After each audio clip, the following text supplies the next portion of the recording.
하나 보겠습니다. 골로새서 2장 6절입니다.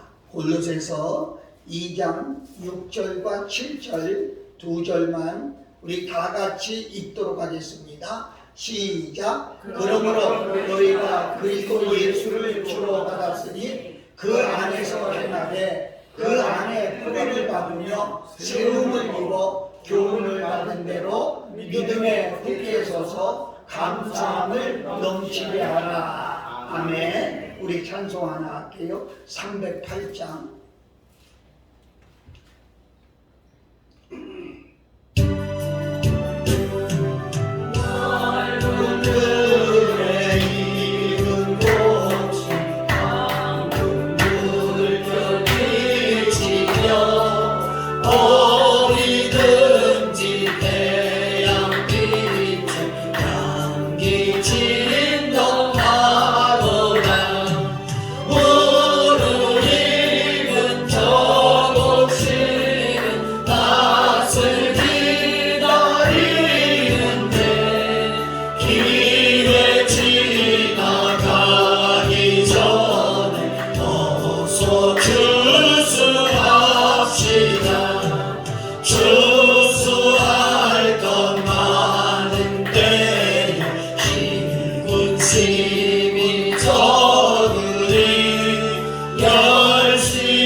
오늘 골로새서 2장 6절과 7절 말씀을 근거로 해서 행복은 감사가 넘치는 것이다, 이런 제목을 정해봤습니다. 여러분, 어린아이가 자라서 어른이 되는 과정을 두 가지로 나누어서 설명할 수가 있어요.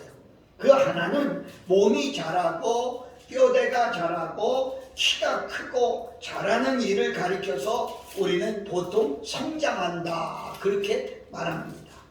반면에 그 마음이 자라고 정신이 자라고 지능이 자라고 인격이 자라는 것을 가리켜서 우리는 성숙해진다, 이렇게 말하고 있습니다. 한 사람이 바르게 자란다고 하는 것은 몸이라고 하는 외적인 면과 이적인 면도 성장해야 되지만 동시에 내적인 것, 정신적인 것, 또 인격도 같이 성숙해져서 균형이 맞춰질 때에 정상적이고 온전한 인간이 되는 것입니다. 네. 여러분, 몸은요 시간이 세월이 흐름에 따라서 성장하게 되지만 그 정신과 인격이 성숙하지 못하면 바로 무슨 얘기를 듣습니까? 정신박약자, 또 혹은 정신 지체야가 되고 마는 것입니다. 신앙생활도 마찬가지입니다. 세월이 흐르고 날이 갈수록 그 신앙도 일구월창 성숙해져 가야 되는 것입니다. 이제 세월이 지났다고 해서 어떤 이는 집사가 되고 어떤 이는 권사가 되고 누구는 장로가 되고 이런 직분은 받을 수 있을지 모르지만은 믿음의 모습이 구태의연하게 제자리 모습만 지키고 있다고 하면 그건 정바가 신앙이다 이렇게 말하지 않을 수가 없는 것입니다. 감사의 신앙도 마찬가지입니다. 우리 그리스도인들의 감사는 성숙한 감사가 돼야 됩니다. 입으로만 하는 감사, 우리가 흔히 많이 말하지요. 립서비스 한다. 입으로만 감사합니다라고 하는 형식적인 감사, 그리고 의식적인 감사, 외식적인 감사, 습관적인 감사, 그리고 자신에게 뭔가 좋은 일이 있고 좋은 일을 베풀을 때 기쁜 일이 있을 때만 드리는 감사는요 나는 정바가 감사다 그렇게 말씀드리고 싶습니다. 성숙한 감사로 하나님께 영광을 돌리고 또 성숙한 감사로 인해서 하나님이 주시는 놀라운 축복을 체험하는 우리 모두가 되어야 되겠다 이렇게 말씀드리면서 감사절이 1년에 2번 있다고 해서 감사절에만 감사하는 것이 아니라 1년 12달 365일 하루 24시간 우리는 늘 감사하는 마음이 넘쳐야 되겠습니다.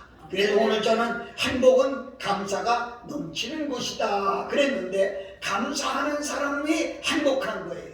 행복 따지고 보면 별거 아니에요. 내게 있는 것으로 만족해 하는 것이 행복한 사람이에요. 항상 불평하고 짜증 부리는 사람은 행복하지 못한 것입니다.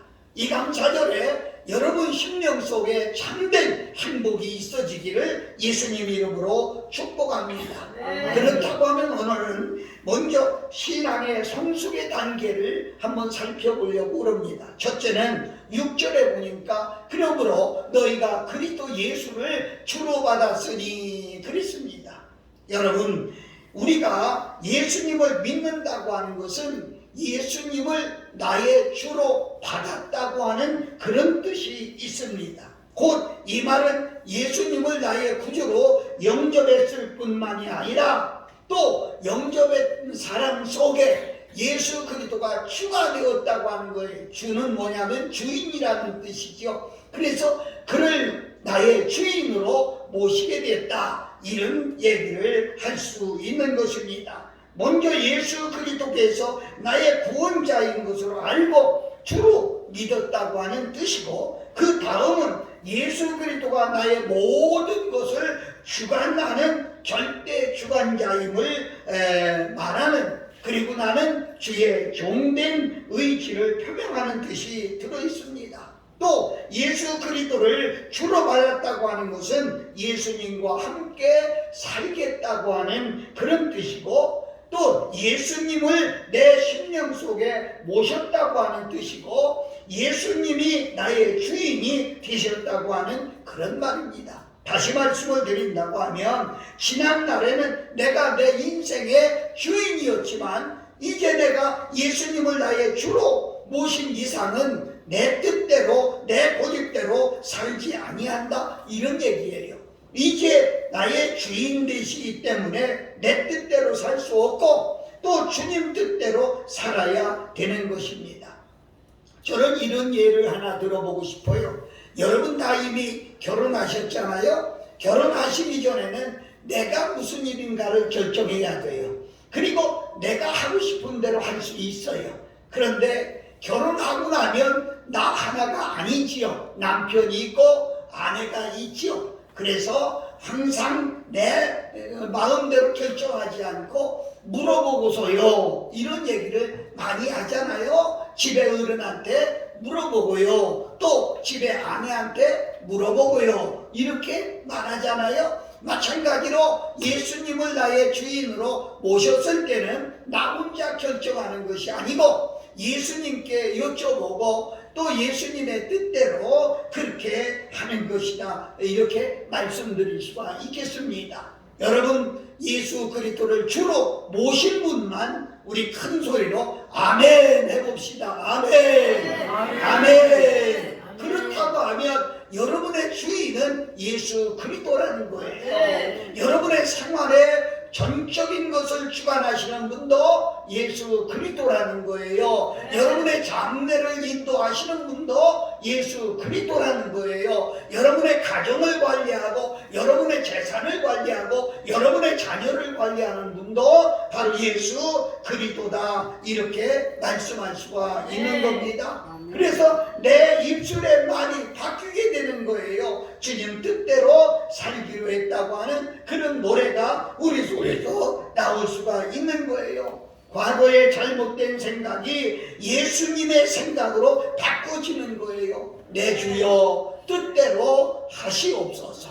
또 주님 뜻대로 살기로 했네. 그리스도를 온전히 주로 받아들이는 순간 그는 행복한 거예요. 왜? 걱정할 것이 없어요.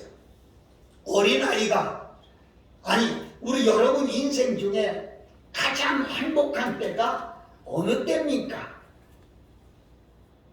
우리 예수 믿는 사람은요, 가장 행복한 때가 딱 두 번 있습니다. 어느 때냐? 내가 어렸을 때 아무 걱정이 없어요. 젖 먹는 어린아이가 너 집이 아파트가 큰 집이야 필요합니까? 큰 집 달라고 어린아이가 쫄라대는 거 봤어요? 네? 돈을 많이 달라고 쫄라대는 거 봤어요? 제가 목회할 때 우리 어린 자녀들이 있었는데 손님들이 오면 아마 과자를 못 사가지고 와서 그렇겠지요? 부르면서 그들에게 돈을 줍니다. 어떤 이는 5,000원짜리, 어떤 이는 10,000원짜리를 주고 갑니다. 그럼 가면 감사합니다 받아놓고 손님이 간 뒤에 아이들은 그걸 제게 가지고 와요. 아빠 이거 100원짜리로 바꿔줘. 그래요. 여러분 그럴 수 있어요? 난 여러분들이 10,000원짜리 가지고 와서 100원짜리 바꿔달라고 하면 내가 얼마든지 바꿔줄 수 있을 것 같아요. 어린아이는 그 배에 10,000원짜리 필요 없어요. 100원짜리면 됐던 거예요. 됐던 거예요. 아무 욕심이 없어요. 그때 그 아이들은 가장 행복한 거예요. 우리 인생이 행복한 때예요. 또 우리 예수 믿는 사람이 가장 행복한 때가 어느 때냐? 바로 주님의 부름을 받고 마지막 천국에 가는 순간이 가장 행복한 때예요. 아멘? 아멘? 이때가 가장 행복한 때예요. 예수 믿지 않는 사람들은요, 세상에 가장 불행한 때가 딱 두 번 있다고 생각해요. 어느 때냐? 세상살이 하면서 고통당할 때가 그들이 괴로운 때다. 마지막 그들이 지옥으로 가는 순간 정말 괴로운 때다. 이렇게 저는 설명할 수가 있어요. 오늘 이 자리에 나와서 감사절 예배에 참여한 모든 분들은 하나님 앞에 감사를 넘치는 마음으로 행복하시기를 예수님 이름으로 축복합니다. 아멘. 두 번째로 보면 예수 안에서 행해야 합니다. 그랬죠? 그러므로 너희가 그리스도 예수를 주로 받았으니 그 안에서 행하되 라고 말씀하고 있습니다. 그 안에서 행하라는 말씀은 예수님 안에서 생각하고 예수님 안에서 행동하고 예수님 안에서 말한다는 그런 의미를 가지고 있습니다. 한 번 더 강조한다고 하면 내 중심으로 살지 아니하고 예수님 중심으로 산다고 하는 그런 말입니다. 내 기쁨으로 추구하는 것이 아니라 예수님의 기쁨을 위해서 산다는 것입니다. 내 뜻대로 행하는 것이 아니라 주님 뜻대로 산다는 그런 의미입니다. 세상 나라를 위해서 사는 것이 아니라 우리는 하나님의 나라를 위해서 사는 것이다. 이렇게 말씀할 수가 있습니다.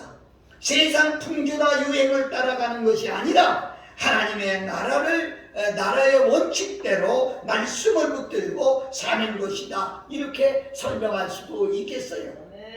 중요한 것은 우리가 예수님을 주로 믿는다고 하는 것은 주님을 영접했다고 하는 차원에서 끝내버리는 것이 아니라 입술의 고백으로만 머물러버리는 것이 아니라 예수님을 향해 원하는 수준에 머물러야 살아야 된다, 이렇게 말씀할 수가 있습니다. 그래서 주 안에서 올바로 행하기 위해서는 이제 7절에 보니까 그 안에 뿌리를 박으며 그랬습니다. 여러분, 주 안에 뿌리를 박아야 된다는 거예요. 이 말씀은 주 안에서 살아가는 모든 것을 식물에 비유해서 이렇게 말씀한 것인데, 여러분, 왜 나무가 뿌리를 박아야 됩니까? 뿌리는 두 가지 역할을 합니다. 하나는 뿌리에서 영양분을 섭취해서 나무가 자라나게 하는 것입니다. 또 하나는 뿌리를 박음으로 말미암아 나무가 태풍이 오고 바람이 불어도 흔들리지 않기 위해서 이제 뿌리를 박는 겁니다. 그런데 가장 중요한 것은 이 뿌리를 어디다 박느냐 하는 것이요. 그래서 성경은 그럽니다. 시냇가에 심은 나무와 같이 라고 하는 말이 있죠. 그렇습니다. 뿌리를 시냇가에 심은 나무는요, 그 뿌리가 시냇가에 뿌리 박은 나무는요, 여러분, 아무리 가뭄이 와도 걱정하지 않습니다. 왜? 그 시내에 흐르는 물을 흡수함으로 항상 푸르고 청청하게 자랄 수 있는 힘이 있다는 것이죠. 또 뿌리를 깊이 내려야 돼요. 깊이 내리면은 태풍이 와도 나무가 쓰러지지 않고 단단하게 서 있는 것이다, 그렇게 말씀할 수가 있어요. 우리 인생도 마찬가지예요. 어디다가 뿌리를 내리고 사느냐에 따라서 우리 인생의 행복과 불행이 결정되는 것이다, 그렇게 말씀할 수가 있어요. 여러분, 세상은 믿을 수가 없습니다.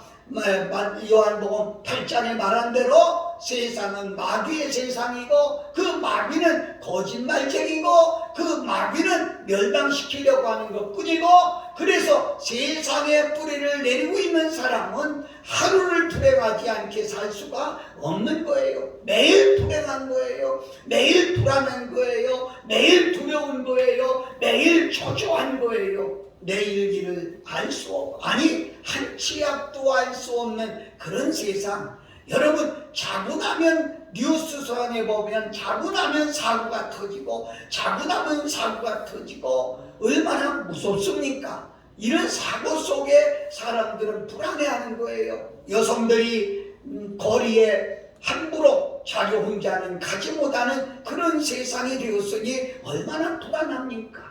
그러나 우리 예수님 믿는 사람은 하나님 생명의 근원 되시고 나는 생명이다, 나는 진리다, 나는 길이라고 말씀하신 예수 그리스도에게 뿌리를 내린 사람은 걱정하지 않습니다. 왜? 주님이 함께 하시기 때문에. 슬플 때도 기쁠 때도 좋을 때도 아플 때도.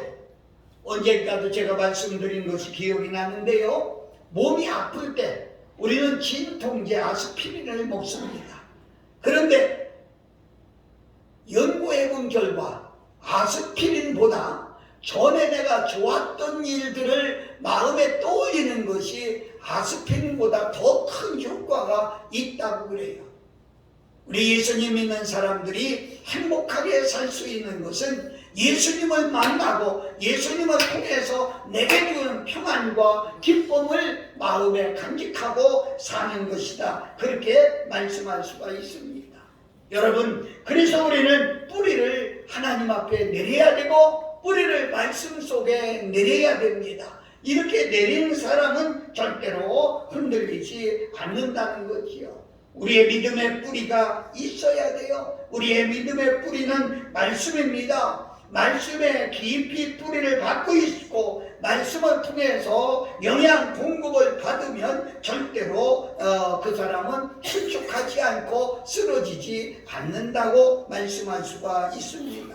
영양분을 충분히 공급받지 못하면 영양실조가 걸려서 열매를 맺지 못하게 돼요. 열매를 맺지 못한다고 하는 것은 우리 삶 속에 행복이 없다, 이렇게 단정할 수가 있는 겁니다.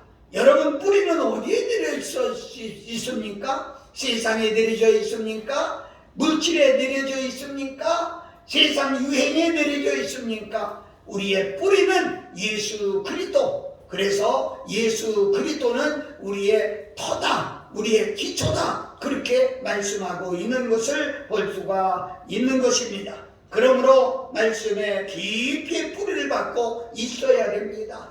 뿌리가 많이 있는 나무가 튼튼하듯이 우리 믿음의 뿌리가 한 곳에만이 아니에요. 성경 66권 각 곳에 깊이 내려서 있을 때, 어려울 때 말씀이 나를 건져주시고, 힘들 때 말씀이 나를 위로해 주시고, 내게 오는 모든 환난과 핍박과 시험 속에서도 말씀의 뿌리가 깊이 내려간 사람은 그 말씀을 통해서 이기고 나갈 수 있는 거예요.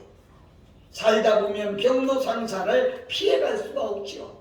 이럴 때도 말씀에 뿌리가 있는 사람은 말씀 붙들고 일어서게 되는 것입니다. 우리는 우리의 믿음의 뿌리가 말씀에 깊이 박혀야 되겠다, 그렇게 말씀드릴 수가 있습니다.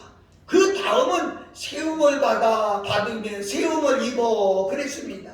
여러분, 주 안에서 세움을 입으라는 거예요. 세운다고 하는 것은 아까는 식물의 뿌리에 대해서 비유했지만, 세운다고 하는 것은 집을 짓는 거와 마찬가지라 그렇게 말씀할 수가 있어요. 여러분, 너무 중요한 것은요, 성경에 보면 집 짓는 자의 비유가 많이 나와 있지요. 그렇습니다. 어느 터에 집을 짓느냐 하는 것은 우리에게 너무 소중해요. 여러분, 터가 예수 그리스도가 여러분의 터가 되어야 돼요. 그 터에 지어야 그 집이 쓰러지지 않아요. 모래 위에 짓는 집이 아니에요. 반석, 예수 그리스도 터 위에 짓는 집이 되어야 되겠다, 이렇게 말할 수 있어요. 여러분, 신앙생활은 신령한 건축생활이다, 저는 그렇게 볼 수가 있어요. 예수 그리스도는 기초 위에 우리의 신앙을 세울 때 그 신앙이 바로 살아갈 수 있는 신앙이다. 그리고 그 신앙이 견고한 신앙이 되는 것이다, 그렇게 말씀할 수가 있어요. 여러분, 인생은요, 두 번 가는 인생이 아닙니다. 오늘이라고 하는 이 감사절은요, 여러분, 땅에서는 오늘이 감사절이 마지막일지도 모릅니다.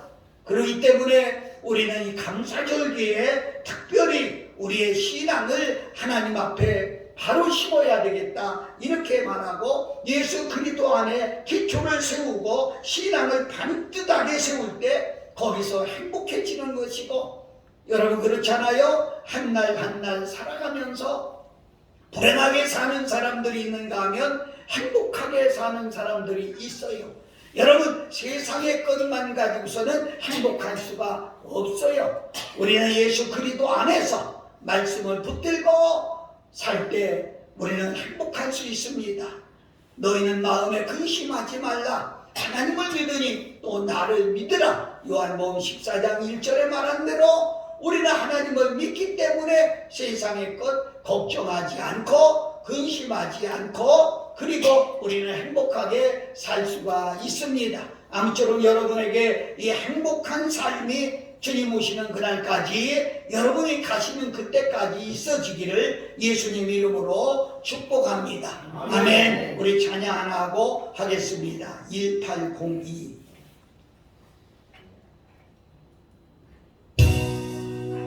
나의 원하신 주 감사, 모든 것 주신 감사, 지난 주 어린의 감사, 주의 곁에 계시는 향기로운 봄철의 감사, 외로운 하늘날 감사, 사라진 눈물도 감사, 나의 영혼 영안에 응답하신 기도 감사, 거절하신 것 감사, 해주원 높으신 감사, 모든 것 채우시네.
하나님도 감사 구름 또한 감사해 땀 흘리는 수고 감사 저녁에 안식 감사 부여도 가난도 감사 모든 것 다 감사해. 아멘. 아멘. 오늘 7절에 보니까 그랬어요. 교훈을 받은 대로 믿음에 굳게 서서 감사함을 넘치게 하라. 이렇게 말씀하고 있어요. 여러분, 하나님은 넘치는 감사로 드리는 예배를 받으시고 싶어 하십니다. 그저 어쩔 수 없이 나와 앉는 것이 아니라 진짜 가슴에 감사가 넘쳐서 하나님 앞에 드리는 그런 예배를 하나님은 원하고 계시다는 것이요. 솔직히 말씀드린다고 하면 우리의 삶은 고통과 괴로움으로 가득 차 있어요. 한시도 그 괴로움과 고통과 어려움이 우리 삶에서 떠나지 않습니다. 야곱의 고백을 들어보면 자기는 130년을 살았는데 자랑할 것이라고 하는 것은 슬픔과 고통뿐이었다, 이렇게 자랑하고 있습니다. 어떻게 보면 우리 삶은 고통과 괴로움과 이게 어려움 가운데서 인생을 살아가는 것 같아요. 어린아이가 태어나면서 하고 운대요. 어떤 사람이 왜 그렇게 울까 하고 연구해 봤더니 엄마 뱃속에 있을 때는 걱정이 없어요. 엄마가 맛있는 거 먹으면 맛있는 거 먹고, 엄마가 물 먹으면 물 먹고, 엄마가 먹는 거에서 영양을 보충받아 뼈가 자라고 육체가 자라고 자랐는데, 세상에 이 복잡한 세상에 달래놓고 내가 어떻게 살란 말이야 해서 하고 운다는 거예요. 누가 지어낸 얘기인지는 모르겠지만은 세상은 이렇게 힘들고 어려운 세상인 것만은 우리가 부인할 수가 없습니다.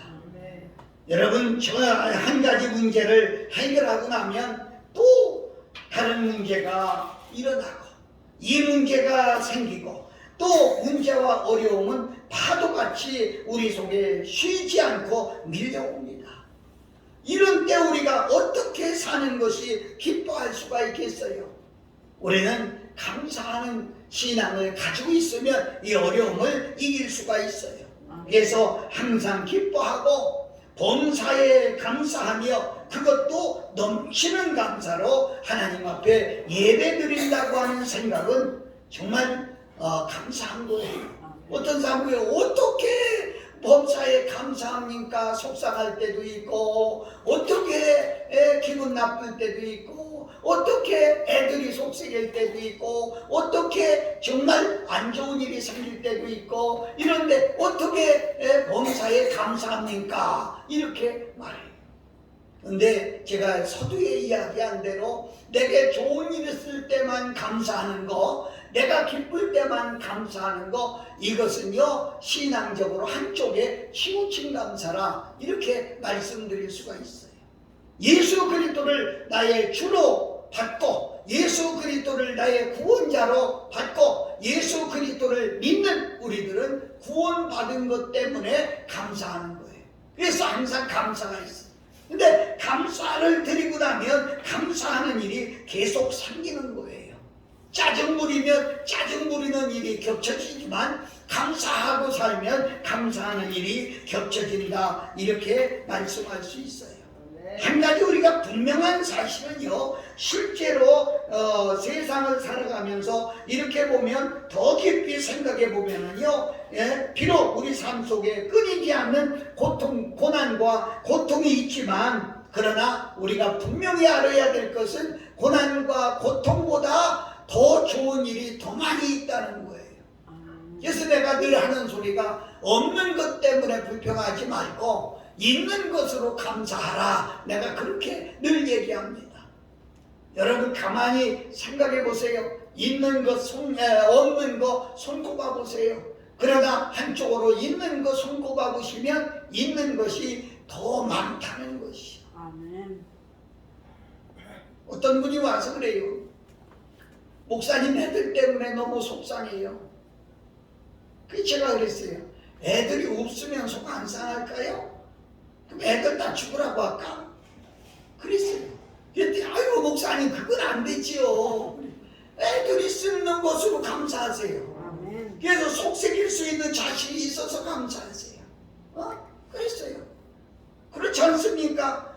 여러분 그렇습니다. 하나님의 은혜와 축복이 더 많아요.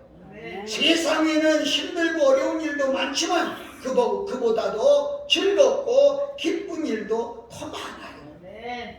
하루를 살면서 어떤 때는 마음 상하는 일도 있겠죠. 그러나 어떤 때는 더 좋은 일도 있어요. 그래서 우리 생각에 항상 좋은 일을 먼저 생각하라는 거죠. 항상 나를 방해하고 내 진로를 방해하고 나를 업신여기고 내게 잘못하는 사람도 있어요. 그러나 분명한 것은 나를 사랑하고 나를 도와주는 사람이 훨씬 더 많다는 거예요. 아멘. 그런데 우리는 하나님의 은혜와 축복 그리고 기쁘고 즐거운 일들을 당연한 것으로 그냥 쉽게 넘겨버리고 힘들고 어려운 일들만 세면서 걱정하고 고통스러워하는 그런 것을 볼 수 있어요. 여러분 그러므로 이제 넘치는 감사로 하나님께 늘 예배하는 마음으로 살아야 되겠다 이렇게 말씀드릴 수가 있어요. 이제 우리의 생각이 바뀌어야 됩니다. 우리에게 주어진 고통과 고난만 바라보지 세지 말고 하나님이 내게 주신 은혜와 축복들을 바라보며 그것을 하나하나 세워보시기 바랍니다. 저는 가만히 이렇게 생각해보며 예수님이 아니었다라면 지금 내가 어떻게 살까? 지금 내가 어떻게 살까? 가만히 생각해보면은요, 세상 것으로 생각해보면요, 진짜 끔찍스러워요.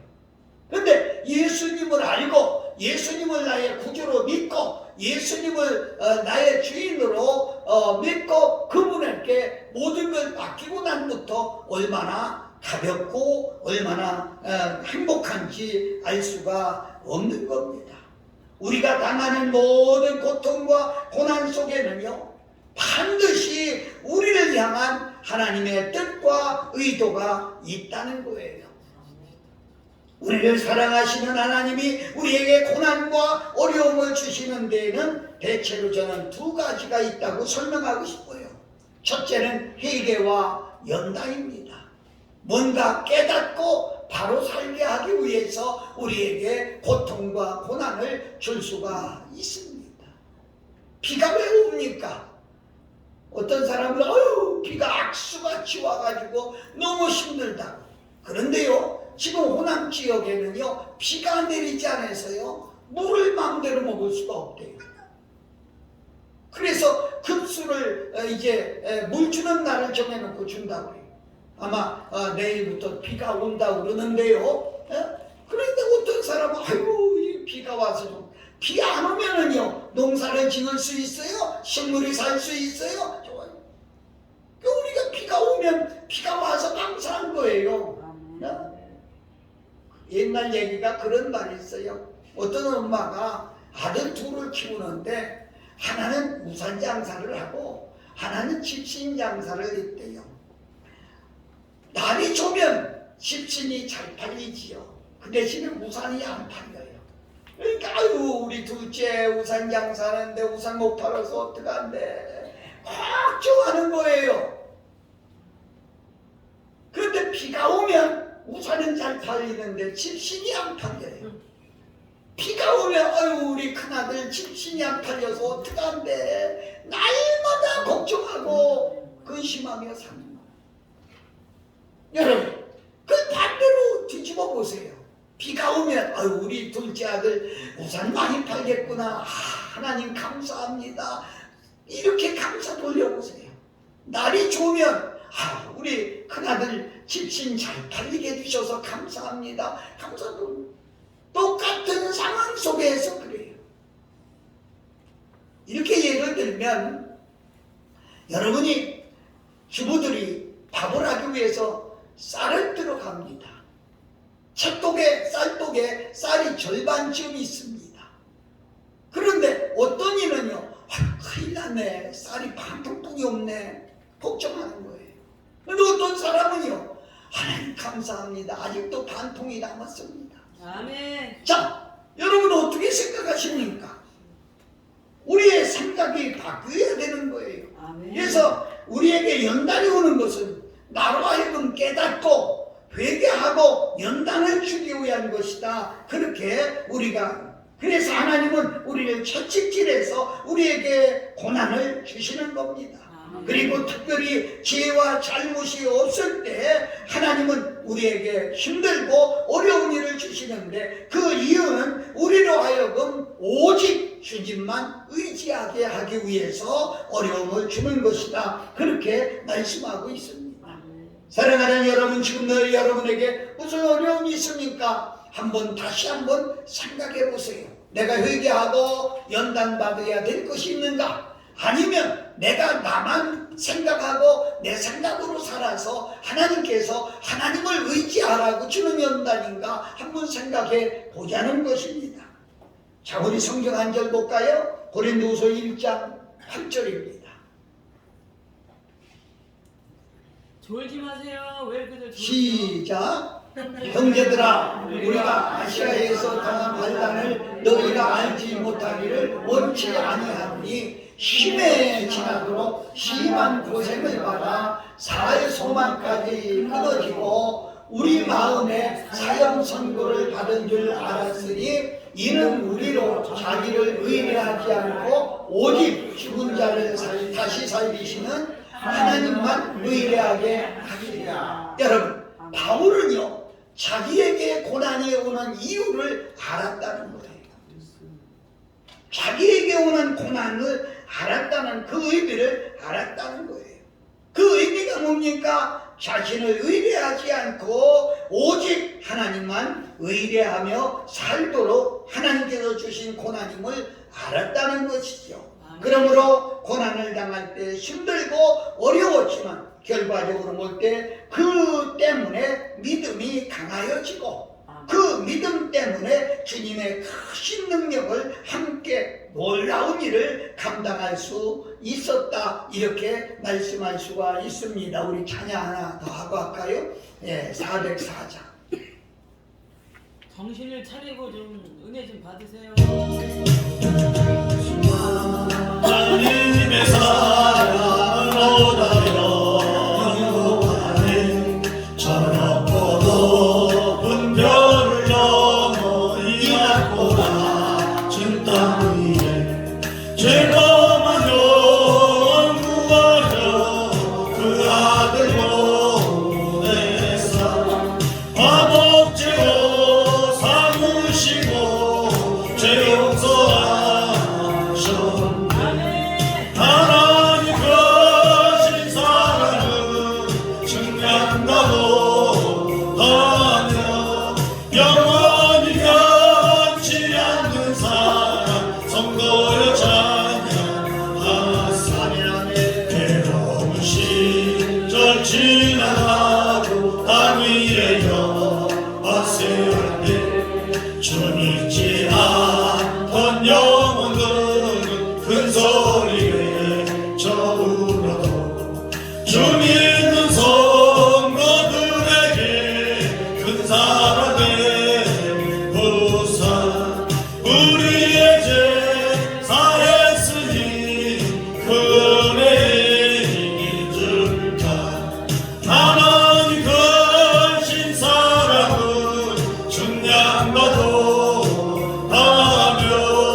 영원히 변치 않는 사랑 성도여 찬양하세 하늘의 구름 아리 삼고 바다를 머물 삼아도 한없는 하나님의 사랑 아리로 갈 수 없겠네 하나님의 크신 사랑 그 없이 났을까 저 하늘 높이 쌓아도 채우지 못하네 하나님 크신 사랑은 증량과도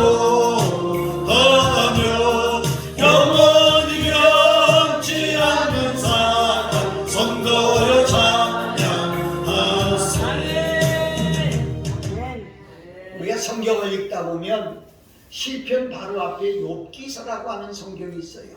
그 욥기서라고 하는 성경에 보면 욥이라고 하는 사람은 그 얼마나 부자였는지 몰라요. 근데 하루아침에 재산이 다 불타고 도둑맞고 그 자녀들이 하루아침에 다 집에 깔려 죽고 다 죽었어요. 거기다 대고 자기 몸은 악향이 나서 오죽 견디지 못했으면 기와장으로 긁었다고 표현할 수가 있었겠어요. 그를 바라본 아내가 남편을 버리고 도망갔어요. 그런 와중에도 욥은 범죄하지 않고 하나님만 믿고 아멘. 그리고 그의 고백은 이랬어요. 주신 자도 하나님이요 거두신 자도 하나님인데 내가 어떻게 하나님을 원망할 수 있겠느냐. 아멘. 그 믿음을 하나님은 보시고요.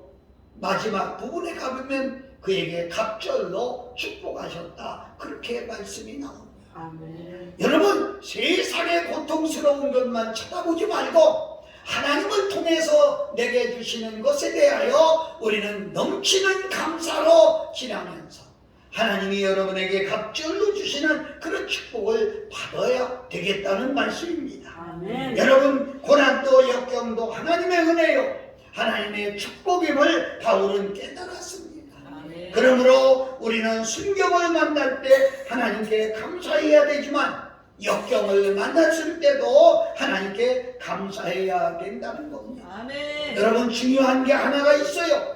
감사는 환경의 문제가 아니라는 겁니다. 아멘. 문제의 믿음의 문제라고 말씀드릴 수 있어요. 아멘. 환경이 남달리 좋아서 하나님 앞에 감사하는 사람은 세상에 별로 많지 않습니다.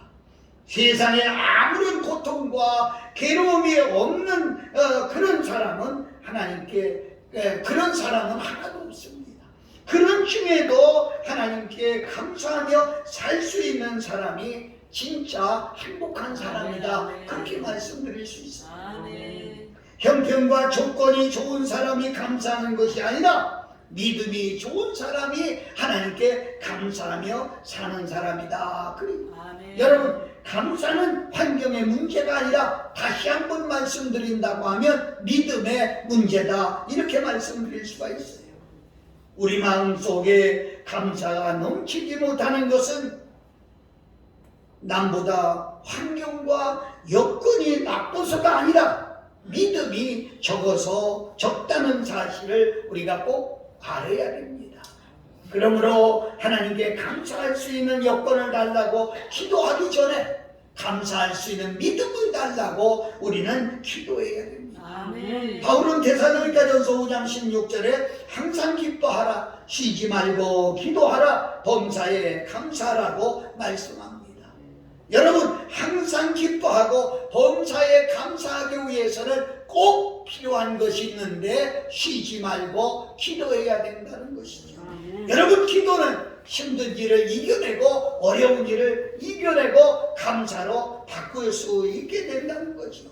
또 기도는 우리의 믿음을 굳게 한다 이렇게 말씀드릴 수가 있습니다.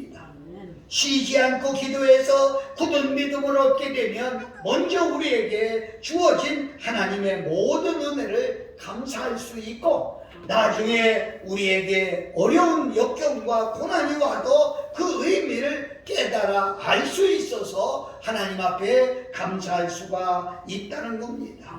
여러분 이와 같이 행복은 감사가 넘치는 사람에게 오는 것이라고 말씀하며 감사처럼 우리의 삶을 풍족하게 해주고 감사처럼 우리의 삶을 행복하게 해주고 감사처럼 우리에게 우리의 생활을 아름답게 해주는 것은 없다. 그렇게 저는 말씀할 수가 있습니다. 사단을 이기는 방법도 감사요. 어려운 일을 이기는 것도 감사요. 힘든 일을 쉬우게 하는 것도 감사합니다. 그래서 여러분 마음속에 감사가 넘쳐야 돼요. 감사가 쌓여야 돼요. 여러분 감사받는 대상을 우리는 어떻게 생각해요? 굳은 믿음으로 감사를 넘치게 하는 것은 하나님과 사람에게 드리며 살 수 있다면 우리로 인해서 하나님의 영광을 받으실 것이다. 그렇게 말씀해요. 감사는 그렇습니다. 마음으로 감사하고 그리고 말로 감사하고 그리고 감사절에는 하나님께 풍성한 물질을 드려서 감사하고 이렇게 감사하는 겁니다. 오늘 감사절 특별헌금을 합니다. 여러분 마음에 기도하고 결정한 대로 하나님께 감사해서 진짜 드릴 수 있는 이 좋은 절기가 되시기를 예수님 이름으로 축복합니다. 기도하겠습니다. 거룩하신